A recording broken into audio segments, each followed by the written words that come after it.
Diaries of a Madman. Chapter 189. Part 4 of 5. This war of yours is beginning to sound more and more interesting. I would like to see the golem before we leave. It's on the other ship, Flo said. You can see it when you go for the demonstration. Do you have any other cards hidden up your sleeve? Celestia asked the guy. Yes. I have several mostly extinct species here. Most won't be useful. I also have a variety of historical knowledge that I would like to begin transcribing now that I have peaceful contact with the world. Have you ever heard of somebody named Athena? I ask. Yes. She is the Greek goddess of knowledge. There is also a magical entity that goes by the same name locked in a pocket dimension. I captured 2 of her agents long ago. What about Zeus? Yes. He is the king of the Greek gods. There is another magical entity that goes by his name in another pocket dimension. I captured one of his agents about 80 years ago. What can you tell me about his book? He shared it with another by the name of Hephaestus. The book was owned by a guild of adventurers in China. I don't know if it's still there. Someone in China put a bounty on me. I wonder if it's that guild of adventurers, because I found another 2 books. Sounds like a mystery. Celestia said. I'll send out a few tendrils. My spies in China will see if they can find who wants your head. For once, Aqua can be useful. She mind-jacked 2 of the bounty hunters. I'll get the information from her later, Celestia said with a nod. Unfortunately, she ruined it by wrapping a wing around me and pulling me in close. See there, Navi? Isn't working together great? Sure is, I said, rolling my eyes. I believe I have no more questions for this Jonathan, Celestia said, still cuddling me. I think I'd like to head to the other ship. It's not far, Flo said. I can assist your teleport. One moment. Celestia's horn lit up and both of us flashed off. Given that Flo had been all that was holding me up, I would have fallen right on my ass if Celestia hadn't been propping me up. She finally released me when I was steady. Greetings, Celestia said to the deck full of water elementals and a single Jonathan. Some of you may not have met me. My name is Princess Celestia. It's so comforting to see her tamed, Kot said, attaching herself to one of my arms. I'm glad you missed me so much that you had to come see me, my lady. Princess Cutelestia wanted a tour, I said. While I'm here, I need to get something from my room. Can you handle this one on your own? I believe I can make it, Celestia said, walking over to the new Johnny. Take your pet cat with you. Kot giggled and started rubbing her head on me. That was weird, so I began walking to the staircase. She stayed latched on and began purring. You're feeling very cuddly today, I said. I just love being reminded how my lady is the best there ever was. I try to be a good example for you miscreants. It doesn't usually work. As soon as we got down the stairs, one of her paws found its way right up my skirt. It was kinda difficult to walk with her doing things to me, so I pulled the paw away. She pouted at me for it, but I honestly didn't care. Someone had been behind me to tidy up the room, but I found the mirror right where it belonged. As soon as I picked it up, Mooney's face appeared. For some reason, she looked upset. It was quite rude of you to leave like that, Navarone. I wanted some time to talk to you more face to face. Let me know where you are when you get this and I will meet you. I wanted to speak to her right then, but I didn't really foresee her wanting to come out to the bunker. With that in mind, I started wrapping the mirror in a towel. Are you not going to contact her? Kot asked. I'll wait until I'm back at home. Why? If you do it now, you can show off your princess and your new conquest. That's unnecessary, but a good point. I unwrapped the mirror and said, Moonbeam. Her ceiling appeared. A moment later, someone groaned. The mirror lit up green and floated across the room, where Mooney was lying on her bed looking miserable. "Hello, Nav," she said when she finally saw me. "Are you all right?" I asked. "Yes. I'm just pregnant again and it's affecting me a little more than usual." "Oh. For some reason, I found that really surprising." "Well, I'm at the bunker again with the new Princess Celestia. She wanted to inspect it." "How well is she faring?" "Eerily well. Flo did a good job. I sense no hostility in Celestia and she seems to be growing quickly to fill Excelstia's oversized shoes." "Good. I wanted to speak to you in person, but I'm not feeling up to a trip." "I told you I wanted to speak with you before you left, Nav. Why did you allow the behavior of rude children to force you away?" "Nobody was speaking up to defend me, so I felt unwanted." "I'm sorry if you feel slighted. You can punish them for it later." "I can and will." "You mentioned wanting to build connected royal academies. I would be delighted to assist, but we will need to discuss the specifics of what will be taught. We'll get together with the Griffins and the headmaster of the college I'll be founding here and talk about everything then. One thing I'd definitely like to teach is monster hunting. Once we have a few classes out and about, I want to create monster hunting guilds so we can start wiping these menaces out." "A wise idea, but I don't imagine many would volunteer to hunt monsters." "You might be surprised." "Another thing I wanted to discuss involves the gem mine near Ponyville." "What of it?" she asked. "Well, I'm planning on forming the college right next to the Everfree. I want to use the monster hunters to capture living monsters, have them shipped to the changeling mines, and then slaughtered over the gems to create blood gems.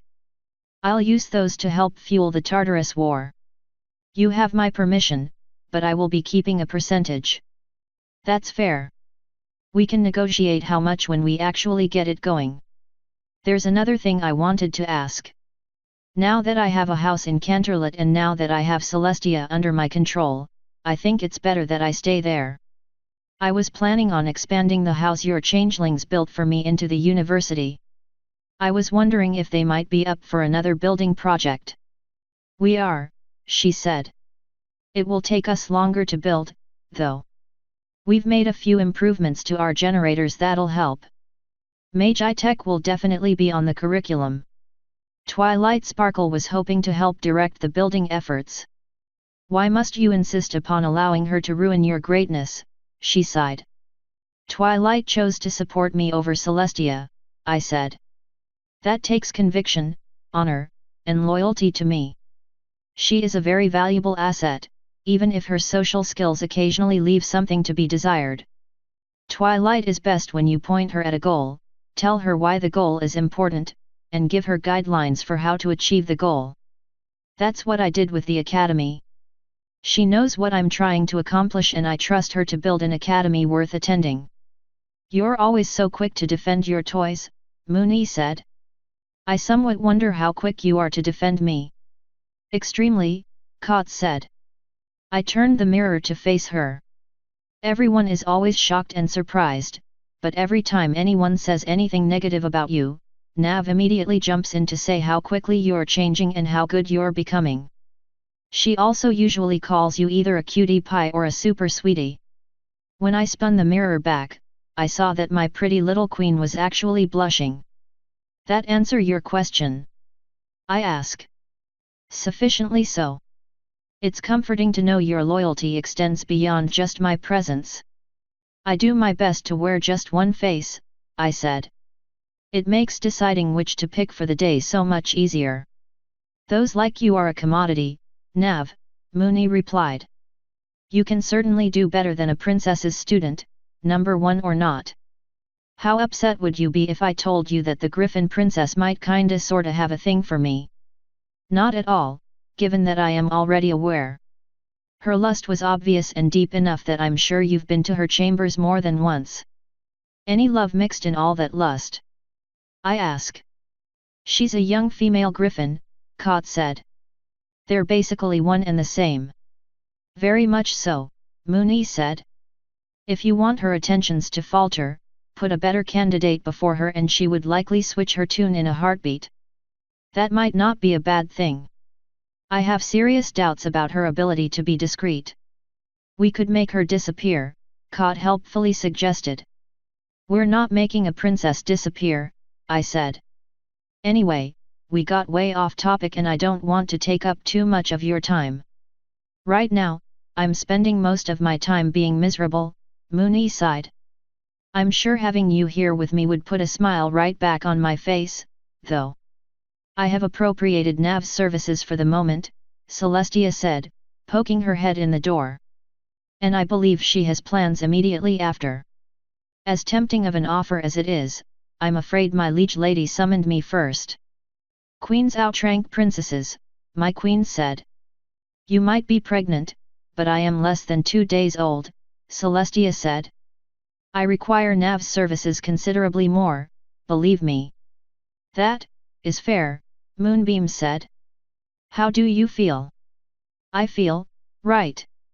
When I first awoke, everything felt so hollow. Now that I've had time to begin processing and now that Flo is finishing up with my memories, I'm starting to feel complete. I'm happy to be given this chance. I understand that trust will take time, but I fully intend to earn it. An interesting take on what Celestia should have been, Mooney said. Your elementals are impressive, Navarone.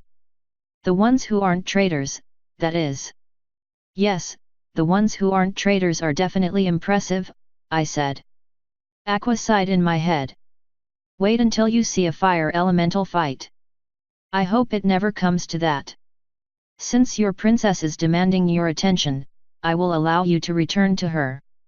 However, I may have to consider adding some tallies to your punishment. Why is a foreign queen punishing one of my nobles? Celestia asked.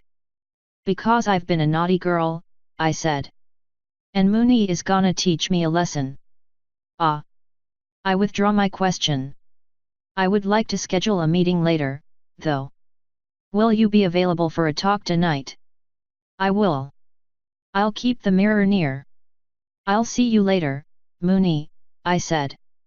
I'm already looking forward to it. I suddenly saw my own face again. Kot took the mirror and started wrapping it up. I had a feeling meeting her would be interesting, Celestia said. I was hoping I had more time to prepare, but sometimes surprises are good. Rarely. So, what's next? The golem, she said with a nod. I'd like to see it in action, but I understand that's not an option. It's in the workshop, Kot said.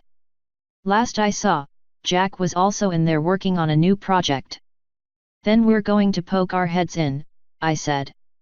I'll pack up everything else for you, Kot said.